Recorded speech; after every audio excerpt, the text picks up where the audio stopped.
Hey guys, my name is Desiree and this is Criminally Focused. Whether you are new to my channel or you're a returning OG, thank you so much for clicking on this video. I truly appreciate the support. So guys, we meet again to discuss another family's fight for justice and, in many people's opinion, including my own, another failure from law enforcement, police officers, the people who are supposed to be protecting us. Not, like in today's story, turning their back on somebody that's in fear of their life. This story is true, and it's difficult to listen to, but it's also important because this victim and his family deserve justice.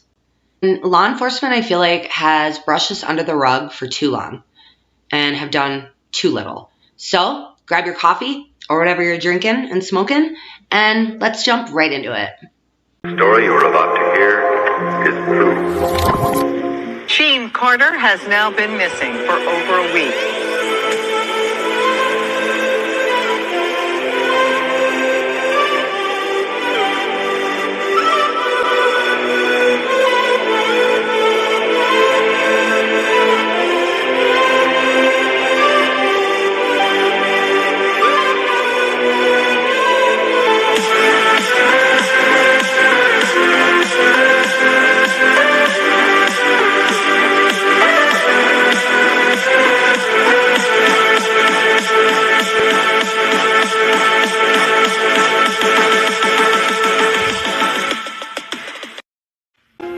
Our story today brings us to the deep south, to the state of Mississippi, or the home of the blues. Specifically, we begin in the little town of Fayette, Mississippi, where 25-year-old Rasheem Carter was born back in October of 1996. Rasheem graduated from high school in 2015, where he was a star athlete in football and baseball. After graduating, he went on to study welding at a local community college. He was described by family as outgoing and kind, as well as a loving father to his 6-year-old daughter. Rasheem also had an entrepreneurial spirit, which led him to open a seafood restaurant, which he named Callie's Express, after his daughter. But as many restaurants struggled to get through the recent pandemic, his, unfortunately, would end up closing. Not because it wasn't successful, because if you look online at the reviews customers once gave it, you can tell it was quickly becoming a staple in town. Restaurants are expensive though, and difficult to operate in general. To own one during a time when our economy was shut down was nearly impossible. But, like I said, he was a fighter and didn't let this deter him from his dreams. To make money to reopen his restaurant, he would go on to work at different contracting jobs doing welding. His most recent job brought him to Taylorsville. While he was in town, he stayed at the Super 8 Motel with a coworker in the city of Laurel, Mississippi, which is about 30 minutes from their job site. It is being reported that on October 1st, the day before Rasheem disappeared, the two may have had a disagreement. And although Rasheem, I believe, had gotten a ride to work that day with his coworker refused to drive him home. At the point where he started text messaging his mom, Tiffany, telling her that he was in fear of his life and that he was being followed by three carloads of white men who were yelling racial slurs at him. His mom, Tiffany, told him to, go to the nearest police station. So he did. And when he got there, he told the police officers that he was in fear of his life and he was being chased and asked for a ride back to his hotel. And they told him no, it was out of their jurisdiction. And I think that's just incredibly shitty. Like, somebody is in fear of their life and you can't take an hour out of your day to help them, to keep them safe. It's frustrating. So family has stated that they are unsure where Rasheem slept that night. But on the morning of October 2nd, Rasheem spoke again to his mom and told her that he was still in fear for his life. At this point, she had arranged for a family friend to pick him up and bring him back home to Fayette. It was during this time that Rasheem sent his mom the following text.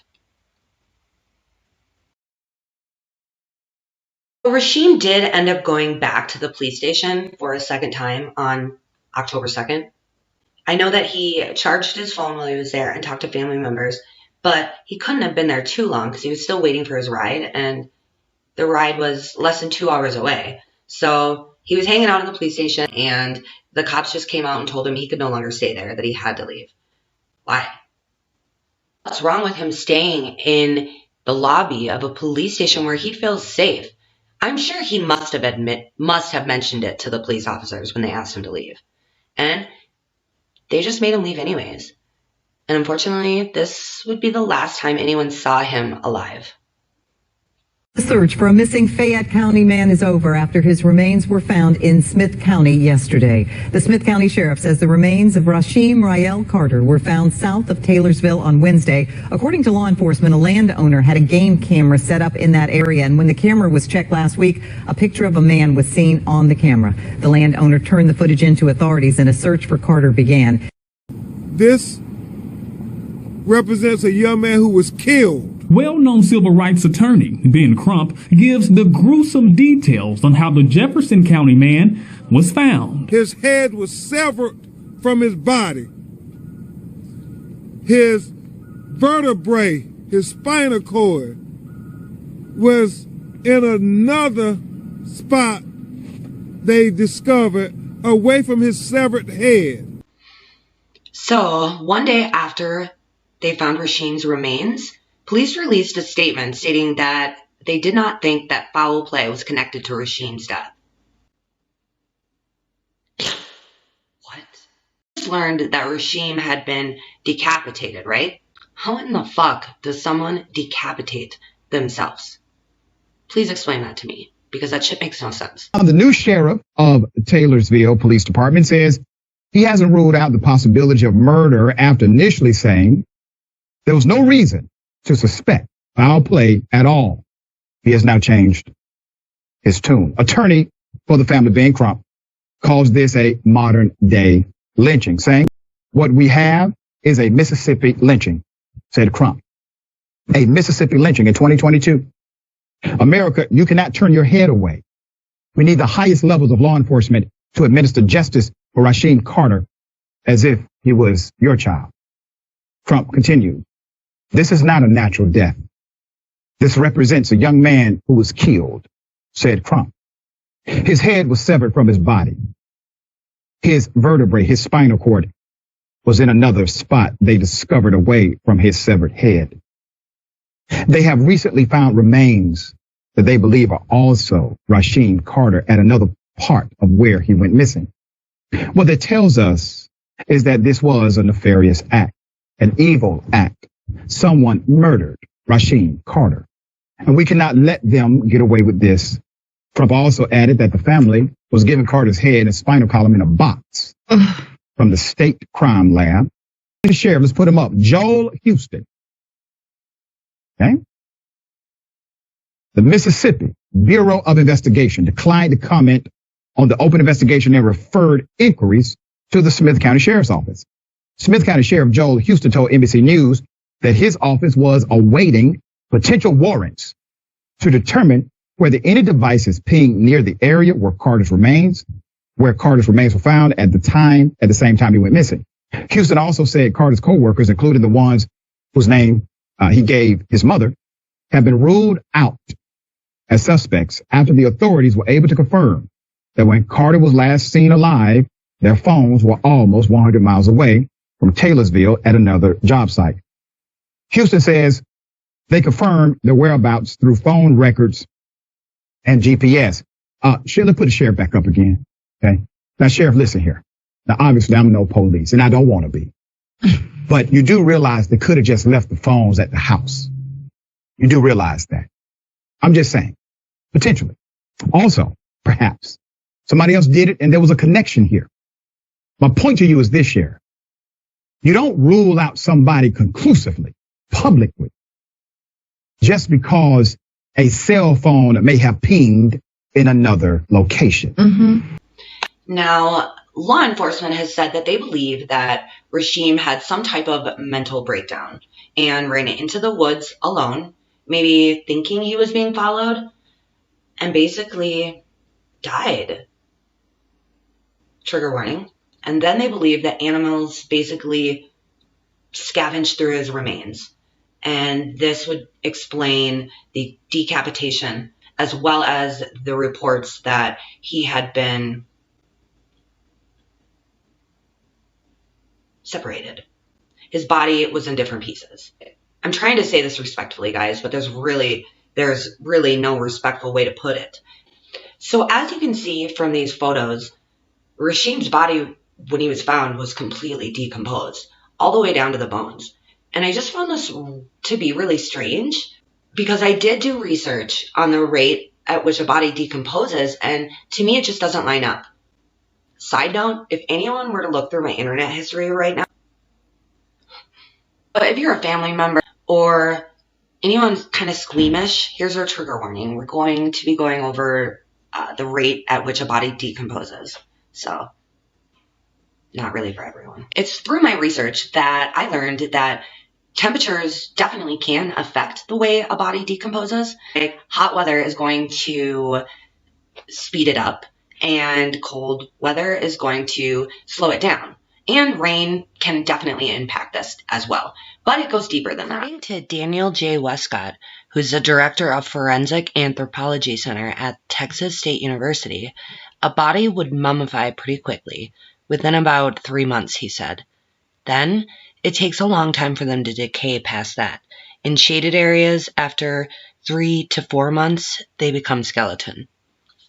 I just found this to be incredibly strange, because it was just 30 days from the point that Rasheem disappeared to the point that his remains were found, and he was completely skeletonized.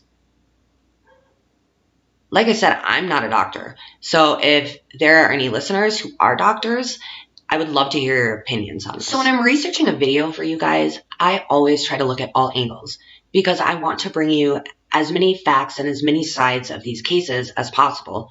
That way you can form your own opinion. So let's circle back to what law enforcement is saying regarding the fact that maybe Rasheem had a mental breakdown. According to AlliedPsychiatry.com, schizophrenia, for example, men can experience these symptoms of schizophrenia. Typically, these symptoms will start between the ages of 20 and 25.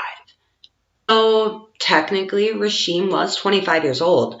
So he was in that age range that he could have, just started experiencing some type of mental illness. So was he having a mental illness, and then he ran into these woods and just lay down? Did he fall, trip, hurt himself, and then pass away, and then the animals, did their thing? It's totally plausible, I guess, but I don't think that's what happened. When you consider what happened to Rasheem and the text messages that he sent to his mom, I just don't think, like I said earlier, that Rasheem was having a mental illness or a mental breakdown, whatever the cops want to say. I think that's bullshit. If Rasheem was someone making up a story and there's these 3 folks following him, maybe he's like detached from reality, any of these things that the police might possibly believe, if someone comes to you, maybe investigate it, and then you can clear the slate of that and be like, this was a false report, nothing's really happening, we checked him out, we went to the Super 8 hotel to see if anything was going down, since he says his life is in danger, and then you can write it off. But nothing happened. Now, to answer that question of why there hasn't been an investigation that his family asked, I've been watching this documentary series on HBO, Adrian, and this stuck out to me, this one part. Let's look at a bit of this teaser trailer from this docuseries. It's called Black and Missing. It's poignant stuff. Let's watch it. There's so many missing people of color in the U.S. African Americans remain missing 4 times longer than white Americans. That number is alarming. We hear from families all the time, the police is turning us away, the media wouldn't respond. Looking for a missing daughter. And it drove me and my sister-in-law, Natalie, to want to do something about it to help these other families. So that series goes into the work that they're doing, separate from the police. No secret that even in 2023, Black families still experience racism. Sundown towns date back to 1890 and unfortunately are still very real today. Sundown towns were towns that usually allowed Black people and minorities to pass through the town during the day, especially if they were working, but they had to be gone before it got dark, or they risked being arrested, beaten, or killed by the residents who were all white. These communities either didn't allow Black people or made sure that they knew that they weren't wanted. It's hard to estimate how many are still in America, but there shouldn't be any, and there are tons. Quite frankly, it's just up in our community. And I know people get tired of hearing me say it, but we are scared as Black people in America. Black men, Black women, Black kids, we are terrified. Because you don't know. You have no idea. It hurts. It hurts. The dangers of driving through an American sundown town. You got to see it to believe it, y'all. Let's check this bad boy out. I've been getting followed by this police officer. He hasn't put his lights on. The sheriff, I don't know what he's doing. I just pulled over at IGA, and he still haven't got out. I don't know what his problem is. I don't know. I'm gonna just see his, look, now he's trying to lie at me. I guess I have my hand in my pocket. It's like he's running my tags or something for some reason. So, I don't know what's going on. Looks like might have another sheriff on their way. I don't know. But, this guy seems like he has a real problem. And there's another one. For some reason, they're pulling up on me. By the way, like I said, sundown town. Lights aren't even on. Second car pulls up. Lights aren't even on then too. What the heck is going on here? They have to have some type of interaction with me. There's no lights, so okay. Let's see. We have one here and one here. Hey, how you doing, sir? Is there any reason for this contact? I'm sorry. I'm sorry for breaking it up like this. But it's really important to hear how this officer reacts to this young man. It's creepy as hell. Watch. You're free to go. Oh, okay. Can I get a name and badge number for both you guys?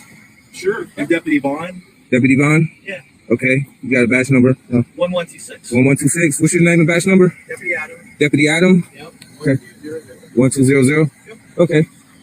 Is there a reason for any of this here? My lights aren't on. I know they're not on. I know. I know. I recognize that. And you're not detained. You're free to go. I know, but I'm wondering what is this? You pulled in here at public parking lot. You're free to go. Okay, but I wonder what is going on. Why are you guys parked like this? Like you're not in a parking spot. You're parked blocking here. I'm just wondering what's that? You're absolutely right, sir. Okay. You're free to go. Thank you. Sorry, but what is going on here? This is some get out, creepy get out type ish. We're not done yet. There's still more, but this is creepy, y'all. This is very, very creepy. So much.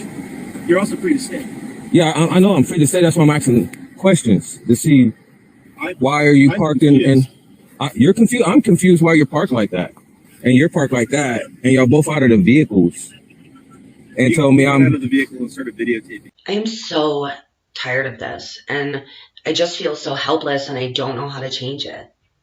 That is one of the reasons I make these videos. This is one of the only ways that I know how to help.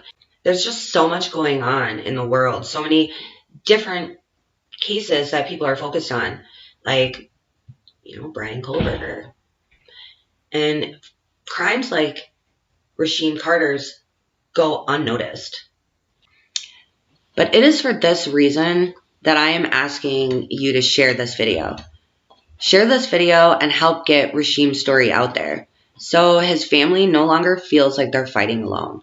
And maybe it'll light a fire under law enforcement's ass to get their shit in gear and start investigating this properly. So looking back one last time at the photo of Rasheem in the woods.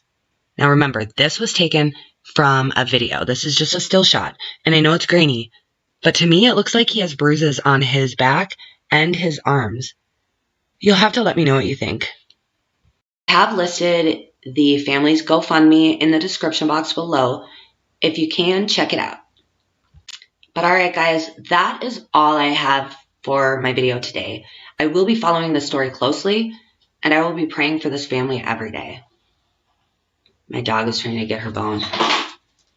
Did good. But thanks for watching, guys. As always, stay safe out there. It's a scary world. Bye. As always, guys, I meant no disrespect to anyone mentioned in this video. Please always do your own research and always be kind in the comment section. You never know if a family member will read your comment. Please also take a moment to read the description. I've listed the family's GoFundMe as well as any video clips that I used in my full video.